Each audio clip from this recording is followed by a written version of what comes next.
Today's episode is brought to you by Talkspace. We're all dealing with things, uncertainties in life, us included. It's amazing, though, how much better things can feel when you have an unbiased, licensed professional there to listen. That's why we do therapy through Talkspace. As a listener of this podcast, you'll get $100 off your first month with Talkspace. To match with a licensed therapist today, go to Talkspace.com or download the app.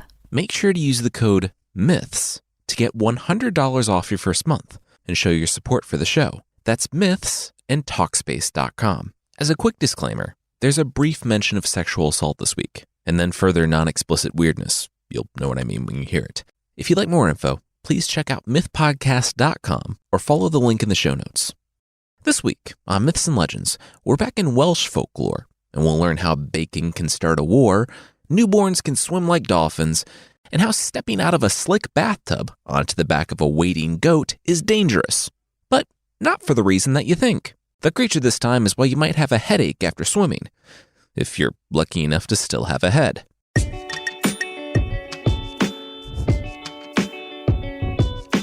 This is Myths and Legends, episode 217, Bringing Home the Bacon.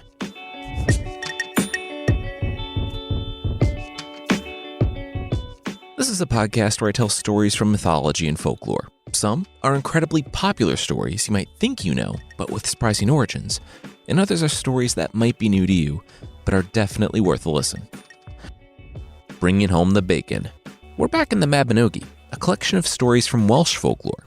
As I've talked about, they're mostly not related to each other, with only one character making an appearance in every story. So if you're just jumping in now, don't worry about listening to the other ones. It's set somewhere in the 4th to 7th centuries, in a magical, mystical Wales, where wizards roam the lands, kings can be giants or gods, a spell can turn a kingdom into a wasteland, and the rules of reality don't really seem to apply. In short, it's amazing, and we'll jump right in.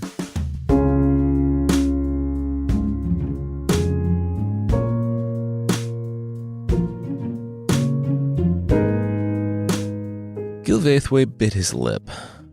Hello, uncle. His uncle, King Math, nodded. Hey, Gilvaethwy, what's happening? Gilvaethwy turned to his uncle's foot virgin and bowed low. Hello, Giowen. She smiled politely. Hi, Gilvaethwy. What brings you here for the 4th time today? Gilvaethwy didn't say. Giowen, the foot virgin, more on that later, already knew. Gilvaethwy turned back to his uncle.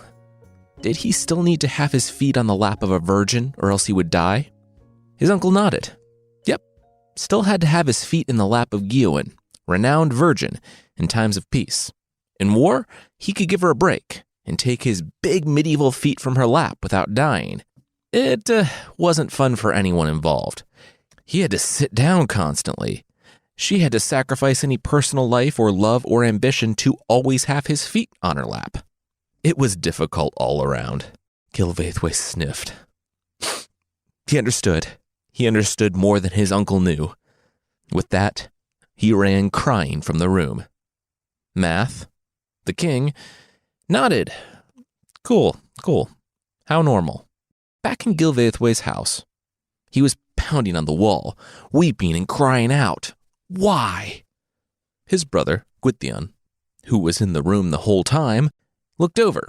If he was going to be sitting there crying the whole time, did he want to talk about it? So he could stop sitting there crying? Gilvaethwy looked to the ground. There was no point. Gwydion shrugged. Okay. But of course, Gilvaethwy continued. There was no point.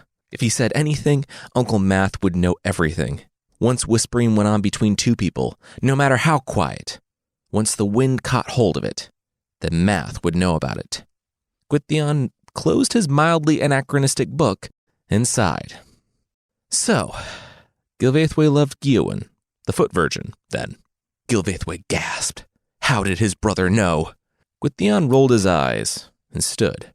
Without a word, he left the house. Gilvaethwy was still sitting there, still crying into his hands, when he heard the creak of a door next to his uncle's throne room. It was Gwydion. He was going to tell their uncle. Less than a minute later, Gilvaithwaite kicked open the door. He screamed that his uncle shouldn't believe a word his brother was saying. They were all lies. Sweet, beautiful lies. King Math looked Gilvaithwaite. Okay? So there aren't these delicious animals. What did you call them? Pigs, Uncle, Gwythion said, turning to his brother with a glare. Gilvaithwaite cocked an eyebrow. Wait, no, never mind. What are those? Gwythion said if he could continue, yeah, he heard of something called pigs in the south. They were kind of hard to describe. Like fat little cows with skin kind of like people. Supposed to be delicious, though. The king to the south, Pryderi, just got a whole mess of them from the fairy world. Did Math want pigs? Because Gwythion, famous wizard, could get him pigs.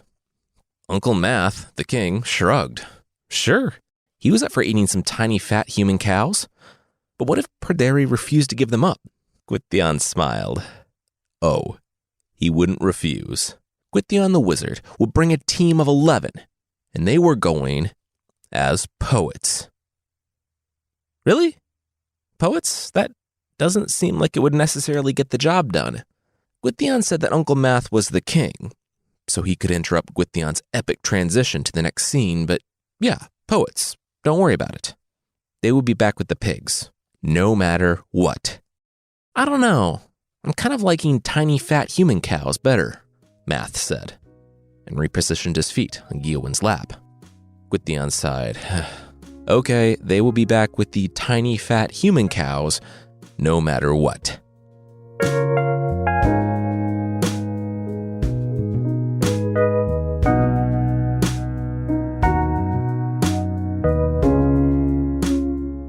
Poets, though? Gilvaithwaite asked his brother, Gwythion, as they walked with 9 other guys to the southern kingdom. Bards, yes, Gwythion replied. Bards occupied an interesting place in Celtic societies. They could move between kingdoms much more easily than others and get an audience with the king. So yes, they were bards. Gilvaithwaite was curious. How did this help him get with the virgin holding his uncle's feet? Gwythion asked if he would like to talk about it loudly with all the other guys from their uncle's court here on the road. No? Okay, let's keep going. They eventually made their way to the southern kingdom, where, the first night, they sat listening to the bards tell stories. It was then that King Pryderi gestured to the new guy. How about a story from you? In addition to being the nephew of a king, and a warrior, and an actual wizard, Gwythion was actually a very good storyteller. The best storyteller in the world, according to the Mabinogion. After the story, with the entire room moved to tears, Gwythion sat down with the king, saying that he had a bit of a request. The pigs. The king nodded. Oh, wow, pigs. Good name. That's why he was the best storyteller in the world. They've been calling the creatures beady-eyed mudbugs. But no, sorry, he couldn't. He made a promise to his people that he wouldn't let any of them go until they had doubled in number. He had made a promise, and he couldn't go back on that. Gwythion nodded. He read it as a no, but like a soft no. He had left telling the king that there was a way out of his promise, and Gwythion would reveal that tomorrow. The way out of his promise, of course, was by breaking his promise. As Gwythion, his brother, and 9 other guys dressed as poets stood out on the moors that night, Gwythion worked his magic. Literally. He summoned 12 stallions with 12 hounds with gold collars and leashes that all looked like they were made of gold. When the king of the south, Pryderi, looked at the animals, he decided unilaterally that, wow, a dozen stallions and a dozen hounds for what? A handful of animals that might be tasty someday, maybe? He would be stupid not to take this deal. So he took the deal, and Gwythion and friends took the pigs and left immediately. Rushing down the road, Gwythion put all grumbling to rest with the revelation that even his magic had limits. The horses and dogs would disappear before morning light, and he wanted to be as far away as he could be from the southern kingdom when that happened.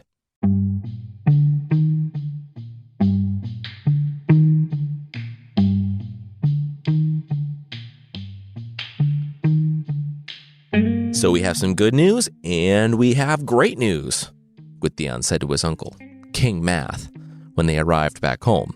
The good news? They got the pigs. Tiny fat human cows, the king corrected. Sure, the wizard replied. Also, they were at war, so the king could stand up. Guyuen looked with elation at the king, and the king smiled back. Stepping to the ground, he stood and, not dying, he clapped. All right, nice. Wait, they were at war? Gwythion shrugged. Yeah, a small one. Pryderi had mobilized 21 cantriffs against him. 21 cantriffs, the king shouted. 21 medieval Welsh land divisions that aren't kingdoms in themselves, but rather key for administration of Welsh law? That's what the word means, yes, Gwythion replied, eyeing Guyuen. Math. Not gonna lie, Gwythion. 21 cantriffs? That's a lot of cantriffs. That's like almost half of Wales. You have what, 11 cantriffs under your control? You'll be fine. You should probably get going, though. We heard horns behind us when we were riding back, Gwythion, the wizard, said. The king nodded a goodbye to his nephews and his virgin footholder and rushed out to muster his forces. That bacon better be worth it. Being able to move around for the first time in months, Guyuen flew from the room. Or tried to. Gwythion caught her arm. He said that he and his brother needed to have a word with her. Her ladies-in-waiting stood there, but Gwythion barked for them to get out. Gilvaethwy unsheathed his sword, and they listened. Gwythion smiled at the young woman and tossed her to Gilvaethwy, who took her back to his uncle's room. Gwythion watched the door.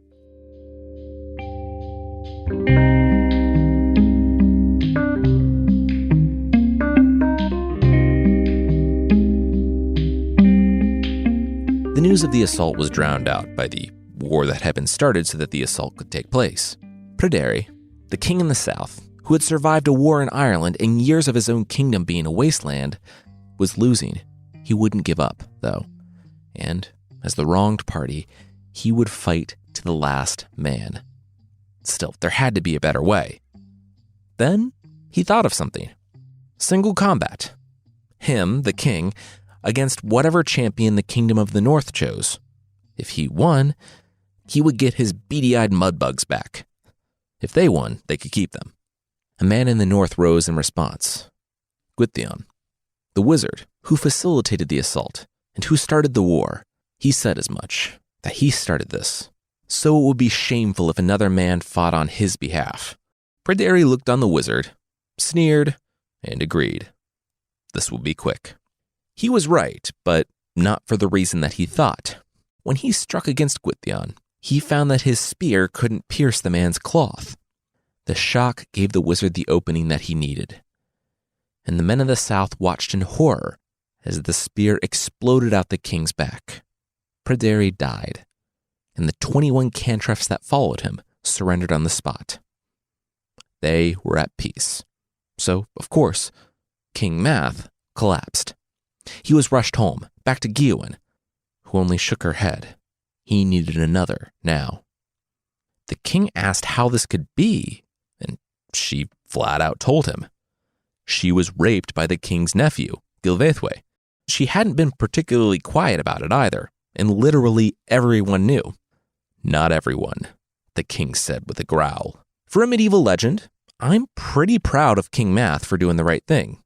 He believed Guyuen, and immediately sent word that Gilvaethwy and Gwythion should be arrested on sight. As for Guyuen, he asked her if she would be his wife, and he would give her, quote, authority over his kingdom. When the nephews didn't show up after a couple of weeks, the king turned up the heat a little bit and put out an edict. No one was to give them food or shelter, or else they would be accomplices. A couple days later, his nephews were at his door. Gwythion was the first to bow low, saying to his lord that they were at his will. Math sneered. At his will. At his will. Had it been his will, Pryderi would still be alive, and they wouldn't have lost all those men to a pointless war. There was no compensation for this shame. Gwythion asked what he could do to make things right. Math replied that he was getting to that, and really, this whole conversation, all this, was just him stalling, so his men could get into position. At that, Math's warriors tackled the wizard, and, overpowering him, wrenched the magic wand from the wizard's hands. They walked it over to their king, Math, and handed it to him. "Outside," the king said. The warriors grabbed the wizard and his brother and dragged them both outside. Once they were in front of the castle, Gwydion narrowed his eyes at his uncle. If the man was going to kill him, then he should just get on with it. The king smiled. "Kill them! Oh, they should be so lucky." He pointed the magic wand at the pair. Gilvaethwaite was transformed into a hind, a female deer, and his brother, the wizard, Gwydion, was transformed into a stag. The pair stood there, and Math said that since they were in league with each other, they would live together over the next year. They were now controlled by the instincts of the animals they inhabited. Every instinct. They would live together. They would mate together. They would have an offspring together. In a year's time, they were to return. The king looked to his men. "Well, get rid of them." The men grimaced. "Whoa, they were brothers. Ugh, yikes." They turned to the deer. "Just get out of here. This is grossing everybody out."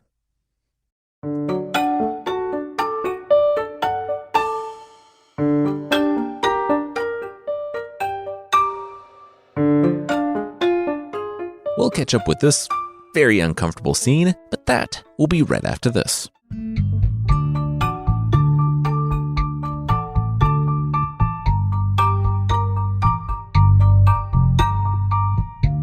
"Hey, so those guys are back?"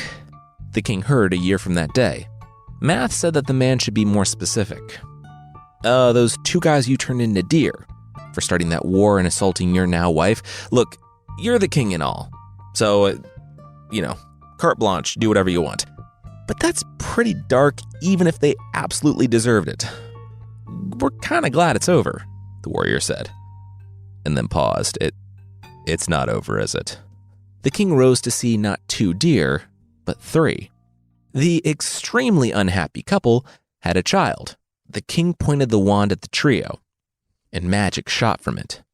In an instant, the stag was a sow, the hind was a boar, and the baby deer was a human boy. The king took the boy and baptized him, and told the pair to continue as they were, as pigs this time, and to once again return in a year. It was rinse and repeat for the 3rd time, when, after they returned with the child, the king turned them all into a wolf and a she-wolf, and they, once again, after a year, returned with a pup. This time, the trio was all transformed into humans, and the brothers broke down, pleading with the king to please don't do it again. They were sorry. They were so sorry. He said that they had been punished enough for their crimes, and no one would ever forget that they had both been forced to go full Loki, having a child in animal form. The king ordered them both washed and brought before him. There was another matter to attend to. When the brothers stopped shuddering, they asked their uncle, so he hadn't had a foot virgin this whole time. Meant he'd been okay? Was he sure he actually needed a virgin to hold his feet? "Story doesn't say," the king replied, but then said that the time had come for him to replace Giowen. Both men cringed when they heard her name. He asked the men if they happened to know any young virgins. They looked at each other. They weren't really in the know, given that they had spent the last 3 years chasing each other around the wilderness, but their cousin, Arianrhod, should fit the bill. The king nodded, and I guess kept the pair on as advisors, probably to the horror of his wife, and also them. A few weeks later, Arianrhod stood before the king. Kind of a sensitive question, but to be my foot virgin, you kind of have to be, So, are you a virgin? King Math asked his niece. She said yes. She believed that she was. The king nodded, then hesitated. What did that mean? She said that in her mind, she was a virgin. Okay, the king replied. It's just a weird way to say it. Okay, I'll put your mind at ease, she said. I'm 100% a virgin, depending on your definition of virginity. Oh, what was all that other stuff? Math asked. The girl shook her head. She was just clearing her throat. Math took a deep breath. He was going to need her to step over the magic wand here on the floor. She nodded. Yeah, sure. She took one step over the wand, and a yellow-haired 6-year-old boy dropped from her. She looked at it. What? How did that get in there? Also, bye. She took off on a run, while the rest of the room was distracted by the boy that just dropped from her. And so Gwythion was the only one that noticed when something else fell. The story just says that it was a, quote, small something. Another place calls it a lump of flesh. Whatever it was, Gwythion scooped it up and hid it in a silk cloth. While the rest of them were marveling over the blonde 6-year-old newborn, Gwythion safely stored the lump of flesh in a chest at the foot of his bed. Meanwhile, Math was so excited about this. I guess still not needing a foot virgin, he traveled with the boy, named Dylan, to the coast to have him baptized. He watched the boy submerge into the water. Oh, he had big plans for this supernatural human baby. Pryderi had been one of those, and he had done epic things. And hey, why was the kid not coming back up? That humans need air to live, right? Dylan did surface, but like 60 feet out into the ocean, and he was rearing up like a dolphin. The last Math saw of him, he was swimming off into the sunset, doing flips and stuff, having taken to the water and realized his true nature, or something. I guess he was a water creature, secretly. All Math knew was that he wasn't going to have a superpower baby.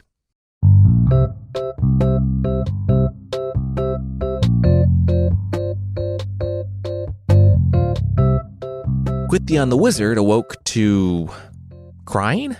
He sat up in bed. It was coming from the chest at his feet. He gasped. The lump of flesh he had put away and apparently forgotten about, which, who does that? He threw open the chest, and to not near enough surprise, he found that a baby had grown from the lump that fell from Arianrhod, his cousin. He scooped the baby up, and the baby stopped crying. Gwythion wanted to keep his baby both secret and safe, so he found a wet nurse in town who agreed to feed the baby, and after a year, the baby was like a 2-year-old. After 4, he was like an 8-year-old, who also shaved. Gwythion pumped his fist. Yes! He had a supernatural fast-growing hero baby that sometimes pop up in myths all around the world. The boy loved the man he identified as his dad. Papa Gwythion loved the boy. Still, he didn't want to keep secrets. He took the boy to go see his mother. That's not mine, Arianrhod said when she looked at the 8-year-old. Did Gwythion know how she knew that? Because she never gave birth 8 years ago.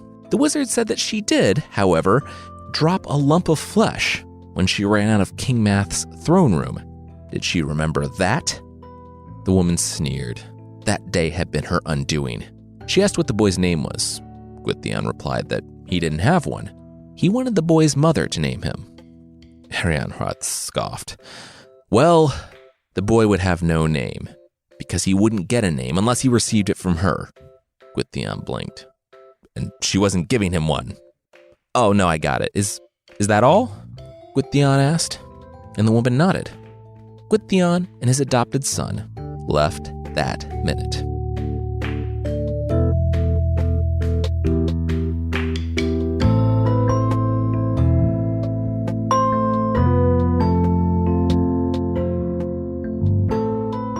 Arianrhod wasn't as surprised or suspicious as she should have been when a ship pulled up to her kingdom the following week, offering to make shoes for her out of Cordovan leather.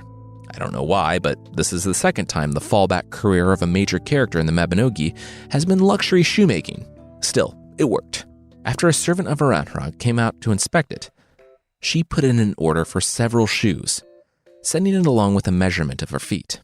The shoemakers, who definitely weren't Gwythion and the boy in fake mustaches or something, purposefully made the shoes too big and refused to make more until Arianrhod herself came out. This Cordovan leather wasn't just seaweed with a magical illusion cast on it. It was expensive. She did, and found the older shoemaker cutting and the younger one stitching. As the older one measured her foot, a wren landed on the deck of the ship. The boy stood and, taking the spool of thread, hit the wren in the leg. Arianrhod laughed. Ah, that fair-haired one has a skillful hand. Ha! The shoemaker said, ripping off his mustache and pointing to the boy. That boy has his name now. He's Hedgehog, which literally means the fair-haired one with the skillful hand.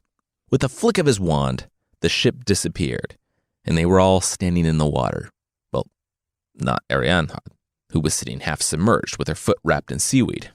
Gwydion and Lle giggled as they ran up to the shore, but Arianrhod shouted a curse after them. The boy would never get weapons unless he was armed by her himself. Gwydion stomped on the ground. Come on, that is not fair. He shook his head. Whatever. If he needed to be armed by Arianrhod, then he would be armed by Arianrhod.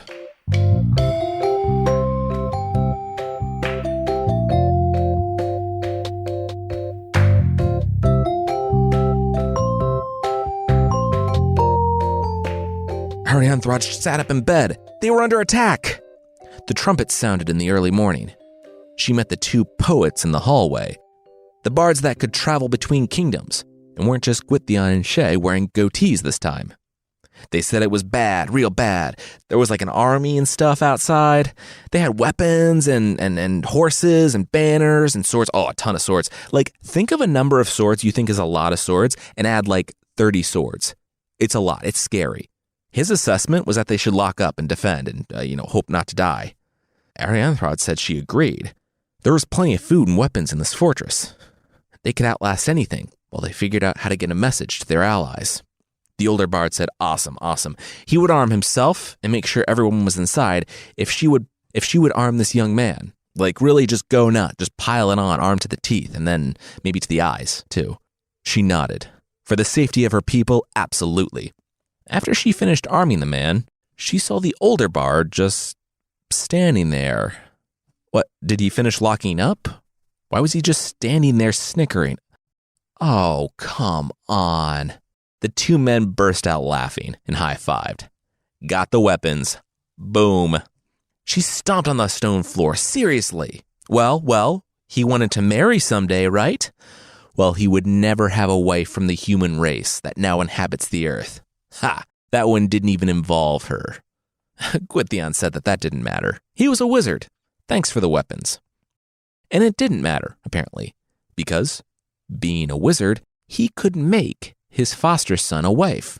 He instructed Lle to gather 3 different types of flowers, and despite the questionable ethics of creating a being and giving it reason and thought, only to tell the fully grown newborn that she must marry the hero guy in front of her, Blotewith, which literally means flowers, did so.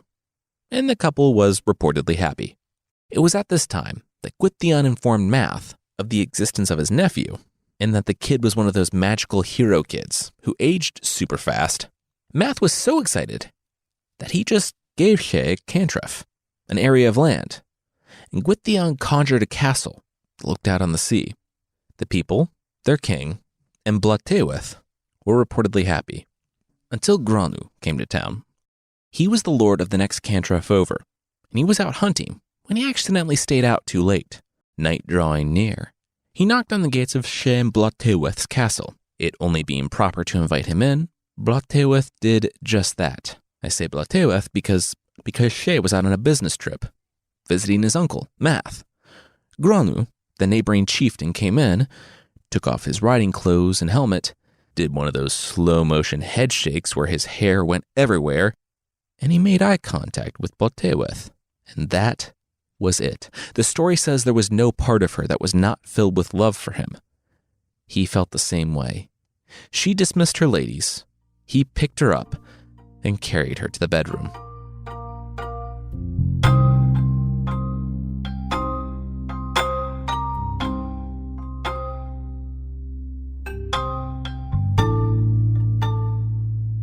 The pair spent 3 days and nights in each other's company, Blotewith only allowing Granu to leave when she was sure her husband was returning.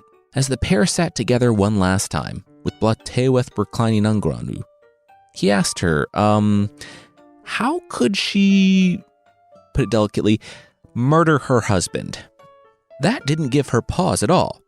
Being created to be his wife, a life-changing decision that had been forced on her, and over which she had absolutely no control, she had now finally found love. And she desperately wanted Lle out of the picture.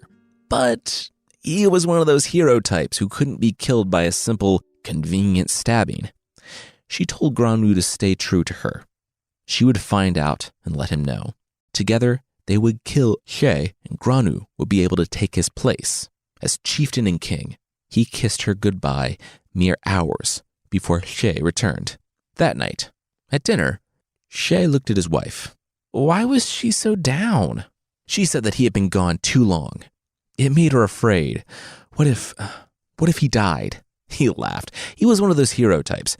It wouldn't be that easy to kill him. She turned to him, taking his hands into hers, begging him, asking him to please tell her how she could help him avoid his death, and also maybe write it out in summarized bullet points. It turned out that the only way to kill She was to do it with a spear that was crafted only on Sundays when people were at Mass over the course of a year. Even then, he can't be killed indoors or out of doors, on horseback or on foot. She sat back. Okay, then how could he be killed? He smiled. She was his wife, who he and his creepo magician uncle had crafted solely for that purpose, so she could be trusted. He could be killed by making a bath for him on a riverbank, constructing an arched roof over the tub, and bringing in a billy goat and standing it beside the tub. He would have to have 1 foot on the billy goat and 1 foot on the edge of the tub. If he was hit by the spear that had been crafted exactly for that, at that precise moment, he could be killed. Blotewith nodded. Wow, so that was pretty easy to avoid. Would he mind demonstrating that for her sometime, just so she could see how easy it was to avoid? Maybe, I don't know, a year and a week from now? She shrugged. Nothing suspicious about that date. Sure. A year and a week later, Blotewith called out to her husband. Okay, so he was standing on the edge of the tub with 1 foot on the tub and the other on the goat. Cool. So if he was struck with a spear now, he would die? He nodded, barely able to stay standing. This was actually super slippery. He was going to come down. But as soon as he finished that sentence, a spear came flying from a bush. It was Granu, who had spent a year not going to Mass, making the only weapon that could kill She. It found its target and stuck in the back of She. Instantly, the man turned into an eagle and flew off into the sky, the spear still sticking out of him, and him leaving a trail of blood. Blotewith took Granu in her arms. It was over. It was finally over. Her husband was dead, and they could be together. Granu looked at the still alive eagle, struggling to flap off in the distance. Was she sure he was dead? They shouldn't go after him? They should go after him and make sure. Nah, we'll be fine, she said, and kissed him again.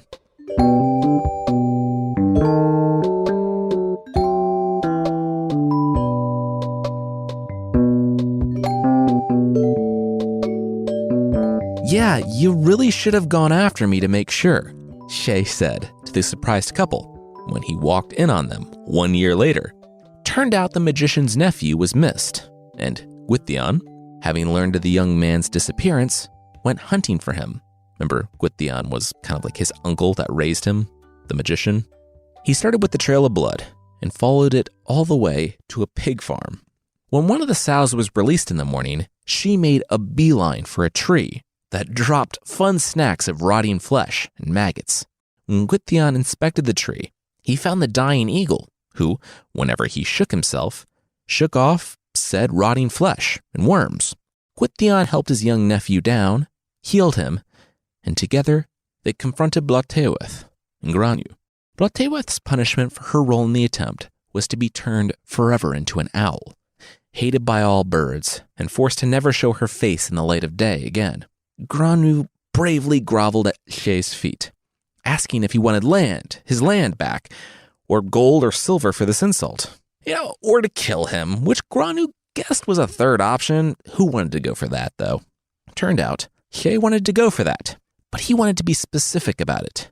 He wanted Granu to be in the exact same position as him, on a goat, getting out of a bath under an outdoor roof, and She would strike out at him with a spear he had prepared. Granu agreed with one teeny tiny little addition. Could he have a stone slab placed in between him and She? She shrugged. Didn't see why not. Thinking that he had been saved, Granu bowed low, saying that God would repay him for his kindness. And God maybe did? The day came, and Shay threw the spear so hard that it went clean through the stone, and then clean through Granu, who died. Maybe because he was getting up there in years and had been through a lot, but also maybe because he watched his nephew throw a spear through a stone to kill a guy, King Math almost immediately abdicated, approaching Shay over Gwyneth, his kingdom, and thus we end the fourth branch, the fourth story of the Mabinogi.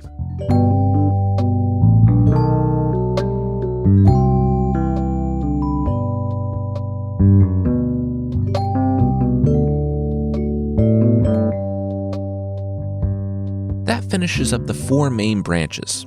However, there are more stories to tell.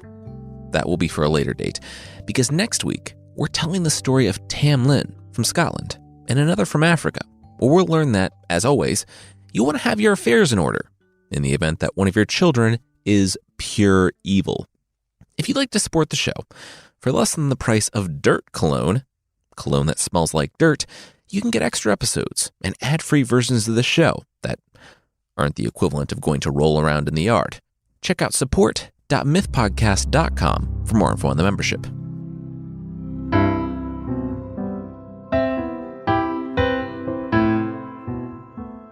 The creature this time is the Mabinogion from the Penobscot people in northeast North America. If you go swimming and get an axe to the face, well, you just met this creature. And no, they didn't throw an axe at you while you were swimming. They were the axe. They are tiny people who are so thin that they practically disappear when they're viewed in profile. They're tall and lanky, and their head is an impossibly sharp axe head. They live in streams and pools and can survive in brackish water. For the Penobscot people, they're said to be generally harmless, only messing with clam traps, overturning canoes, and cutting nets with their faces. For everyone else, they'll just cut faces with their faces.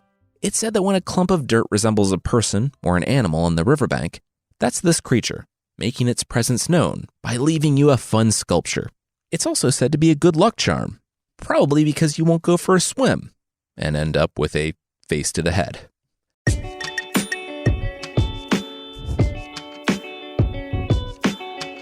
That's it for this week. Myths and Legends is by Jason and Carissa Weiser. Our theme song is by the band Broke for Free, and the Creature of the Week music is by Steve Combs.